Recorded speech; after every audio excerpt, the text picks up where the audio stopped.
जो औलाद अपने बड़ों की बात को नहीं मानती, उनके कहे हुए अनुसार नहीं चलती, अक्सर करके उनका जीवन एक कटी हुई पतंग के समान हो जाता है। एक नीलकंठ पक्षी की कहानी। नमस्कार, जय श्री राधे, जय श्री कृष्णा। दोस्तों, आइए कहानी को शुरू करते हैं। ये जीवन में बहुत कुछ सीख दे करके जाएगी कि हमें अपने से बड़ों की बात, अपने गुरुजनों की बात, अपने माता पिता की बात को अवश्य ही मानना चाहिए। कभी उनकी बातों से घृणा नहीं करनी चाहिए। कुछ लोग अपने आप को अनसुलझा हुआ समझते हैं, जिनके जीवन में माता पिता उनके कार्य को करने में रोक लगाते हैं तो उन्हें भला बुरा भी कह देते हैं। लेकिन दोस्तों, हमें अपने माँ बाप की बातों पर अमल करना चाहिए, बल्कि उन्हें भला बुरा नहीं कहना चाहिए। आइए कहानी को शुरू करते हैं। उससे पहले निवेदन है, हमारे इस चैनल पर आप पहली बार आए हो तो इस चैनल को सब्सक्राइब अवश्य कर लें, लाइक शेयर कमेंट करना न भूलें, बेल आइकन घंटी वाला बटन अवश्य ही दबा दें, ताकि जिससे जो भी वीडियो हम अपलोड करें उसका नोटिफिकेशन सबसे पहले आप तक पहुंचता रहे। तो आइए कहानी शुरू करते हैं। एक बार एक किसी वृक्ष पर दो नीलकंठ पक्षी बैठे हुए थे। उनमें एक नर था, एक मादा, यानी वो दोनों पति पत्नी थे। आज वो नीलकंठ की पत्नी अपने पति नीलकंठ से कहती है, स्वामी, मैं क्या देखती हूँ कि संसार में लोग अपने माँ बाप, अपने बड़ों की बात को नहीं मानते हैं, बहुत बड़ी घृणा करते हैं। क्या वो सही करते हैं? क्या जो लोग अपने माँ बाप को जीवन में बाधा समझते हैं, क्या वो सत्य है? क्या जीवन में माँ बाप अपनी औलाद की बाधा होते हैं, यानी मुसीबत होते हैं? आइए, वो नीलकंठ कहता है, हे प्रिय, तुम नहीं जानती हो, जो लोग अपने माँ बाप की बात को नहीं मानते हैं, अपने माँ बाप की बात को रोड़ा समझते हैं, रुकावट समझते हैं, अक्सर करके उन्हें एक दिन जिंदगी में पछताना पड़ता है। उनका जीवन एक कटी पतंग की तरह बन जाता है। आइए, नीलकंठ कहता है अपनी पत्नी से, मैं तुम्हें एक कहानी के माध्यम से समझाता हूँ, उस कहानी को ध्यान दे करके सुनो। हे प्रिय, एक बार एक किसी नगर में पतंगों की प्रतियोगिता चल रही थी, यानी पतंग को उड़ाने की प्रतियोगिता में सब लोग जुटे हुए थे।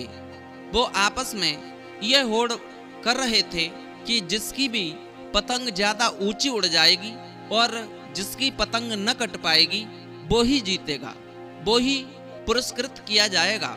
दोस्तों, होता क्या है कि एक बच्चे की नज़र उन पतंगों पे पड़ जाती है।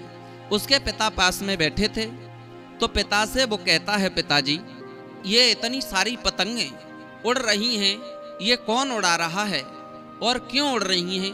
तब वो व्यक्ति कहता है, वो पिता कहता है, हे पुत्र, आज अपने नगर से बाहर पतंगों की प्रतियोगिता है। वहाँ में सब लोग अपनी अपनी पतंगों को लेकर के उड़ा रहे हैं और जो भी उड़ा लेगा, जो भी सबसे ऊंची पतंग उड़ाएगा, वही विजय हासिल करेगा। आज दोस्तों, नीलकंठ अपनी पत्नी को समझाता है, प्रिय ध्यान देना। वो पिता से कहता है, वो लड़का, पिताजी, तो फिर प्रतियोगिता में क्या हम भी भाग ले सकते हैं? जवाब दिया, क्यों नहीं, आप भी भाग ले सकते हो, तो फिर हमें पतंग दिलवाओ। पुत्र के कहने पर वो लड़का को वो पिता एक पतंग दुकान से खरीद करके दिलवा देते हैं और वहां पहुंच जाते हैं जहां पर लोगों में आपस में पतंग उड़ाने में होड़ मची हुई थी। उस पतंग की प्रतियोगिता में जब पहुंचे हैं तो वो लड़का भी अपनी पतंग को उड़ाने लगा। उसने पतंग को उड़ाया, उसमें धागा था, उस धागा को छोड़ता चला गया, छोड़ता चला गया, पतंग काफी ऊंची उड़ गई। पिता ने कहा, बेटा, इस पतंग को अब ज्यादा ऊंची मत उड़ाना, कहीं ऐसा न हो धागा कट जाएगा तो ये पतंग उड़ जाएगी, तुम्हारे हाथ में भी नहीं रहेगी। उस लड़का ने कहा, पिताजी, कैसी बातें कर रहे हो, हमें तो पतंग ऊंची उड़ानी है ना, धागा कटे सो कट जाए, हमें कोई मतलब नहीं है। पिता ने कहा, बेटा, यदि धागा कट जाएगा तो फिर ये पतंग उड़ेगी नहीं, बल्कि जमीन पे गिर जाएगी। दोस्तों, नीलकंठ पक्षी अपनी पत्नी को समझाता है। उस पिता की बात को अनसुना करके वो लड़का कहता है, पिताजी तुम नहीं जानते हो, तुम बुढ़े हो गए, तुम्हें इतनी जानकारी कहाँ है। आप ये नहीं समझ पा रहे कि मेरी पतंग और ज्यादा ऊंची उड़ सकती थी। कब? इस पतंग में जो बाधा बन रहा है वो एक धागा है, और यदि मैं इस धागा को ही काट दूंगा तो ये मेरी पतंग बहुत ऊंची इन सब पतंगों से ऊपर उड़ जाएगी। दोस्तों, जैसे ही वो पतंग का धागा काटने के लिए लड़का तैयार हुआ, पिता ने मना किया, बेटा अभी मेरी बात मान जाओ, ये धागा यदि तुम काट दोगे तो ये पतंग तुम्हारी ज्यादा देर नहीं उड़ेगी, थोड़ी ही देर में उल्टी सीधी उड़ के जमीन पे गिर जाएगी। दोस्तों, उसी वक्त वो लड़का अपने पिता की बात नहीं मानता है और उस पतंग का धागा काट देता है। थोड़ी देर में वो पतंग ऊंची तो उड़ी। लड़का बड़ा प्रसन्न हुआ, अपने पिता से कहता है, देखो मैंने कहा था ये धागा ही बाधा बन रहा है, रुकावट बन रहा है बीच में, ये पतंग कितनी ऊंची गई।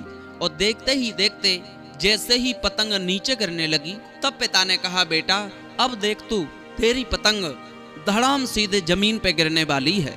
सबकी तो पतंगें उड़ रही थी, लेकिन उस लड़का की पतंग आकर के जमीन पे गिर जाती है। दोस्तों, उस समय उस पिता ने उस बच्चे को समझाया, बेटा ये जो तुम्हारी पतंग थी उड़ाने के लिए, जिसे तुम बाधा समझ रहे थे, जिसे तुम रुकावट समझ रहे थे, वही पतंग को ऊंची उड़ाने में मदद कर रहा था, लेकिन उसे तुमने काट दिया।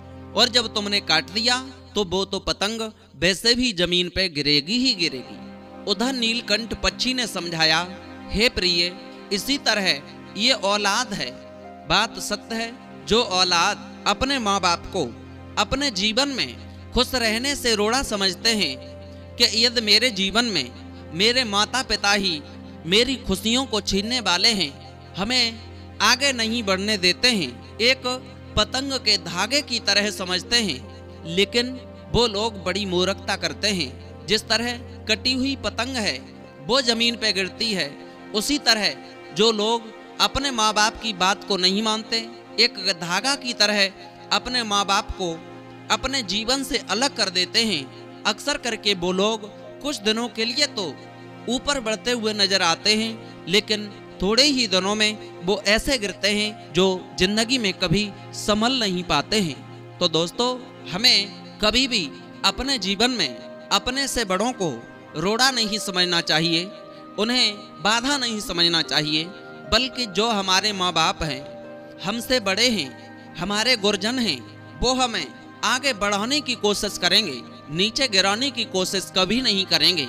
लेकिन हम सोच बैठे, यदि हमारे मन में गलत फहमी आ जाए तो हम अक्सर करके एक अपने जीवन को कटी पतंग के समान ही बना लेंगे।